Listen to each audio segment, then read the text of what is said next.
Zucchini and squash in the garden. It's a summer staple, but they're both known for two really annoying things: sprawling all over the place, taking up tons of space in your garden, and succumbing to inevitable disease. So in this video, we're gonna show you our new favorite method for growing zucchini, which is growing it up vertically, which is the cheapest and easiest way to avoid those two problems. And if you already have a squash garden going, don't worry, we will show you exactly how to convert that over to vertical squash. The beauty of this method is you do not need much to get it done. You can find most of it lying around your house. This is electrical conduit, which I'm using as my stake, but you could go with bamboo or anything else you find. I have some twine and a mallet to hammer it in. And you really only need about 3 feet of height, but give it a good hammer in, because if you do your job right, you're gonna have a ton of zucchini supported by this stake. So variety-wise, you wanna go with like a bushing squash, one that wouldn't vine on its own. So I'm choosing Emerald Delight here. Roots look good. I'm gonna give them a bit of a loosening here. And I just wanna get it as close as I can to the conduit line. So I'm gonna dig it out and just get this in here. And I'll plant it right up to the seed leaf. So I'll plant it just a touch deeper than it is currently. Really seal it in there. And because I'm growing this up, I'll just mulch around the bottom here, keep some of that moisture in, and I will check in with you in a second. I do mean a second, because this will grow super fast. Well, it's been a little bit and the squash has ramped like crazy. One thing I wanted to call out really quickly, we get a lot of questions about the texture of the leaf. This is just variety dependent, because of course squash can suffer from powdery mildew, and you see this sort of silvery texture on the leaf and you get a little bit freaked out.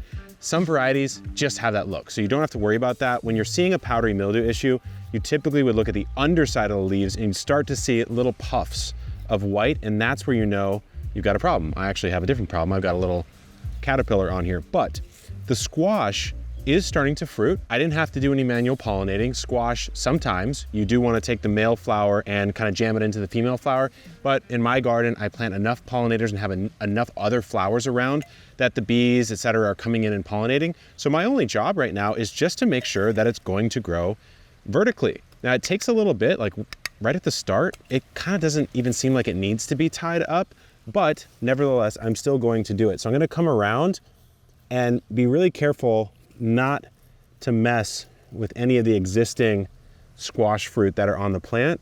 I'm just gonna tie this directly to this conduit, which we've just jammed into the soil. So at the start, when you're growing squash vertically, it takes a while to just get to the point where it even needs to be trellised. But right about now, when we have 6 to 8 inches of vertical growth, some nice fruit, a lot of big leaves, we're gonna start to see this growth point right here, which is where all that new growth is emanating from, really start to ramp, and that's when we're really gonna see the benefits of tying it up vertically. It's been a few more weeks and the zucchini is blowing up. You can start to see some of the obvious benefits of growing it vertically, but there's a few things to do at this point in time. What I do is I take off a lot of the lower leaves as they grow. That's why the bottom of the stem here has this kind of barren look. So this is what's helping me control that disease.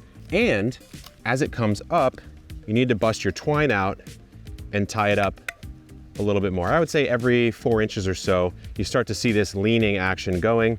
So I just come around and give it a quick cinch. So I'm gonna take a few more leaves off of this plant, but I've been harvesting like crazy off of this zucchini, mostly because of how much access to sun it has, less disease, but I have some squash in the front yard that aren't doing so well. So I'm gonna show you how you can take an existing squash plant that's maybe a little overgrown and turn it into a vertical squash. So I'm here in my front yard at my non-epic squash bed. You can see the disease, it's kind of sprawling all over the place. The production isn't as good.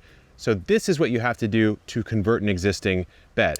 Whip out your knife or your snips and start cutting off every single leaf close to the stem that has any sign of disease. So you can already see how much space is freed up. This is space that of course I can use to plant out new stuff, maybe for my fall garden, but I just removed leaves that were gonna die anyways. So what I wanna do now is grab my conduit. This is in a raised bed, so it's a little bit easier to kind of push straight through. Squash plants are surprisingly flexible. So they will sprawl out, but you can move them without damaging them much at all. So I come right next to the plant, shove this down, maybe I hit a couple roots, not a big deal, and grab my twine. And when I'm converting a squash, I actually tie the top first and then I support it.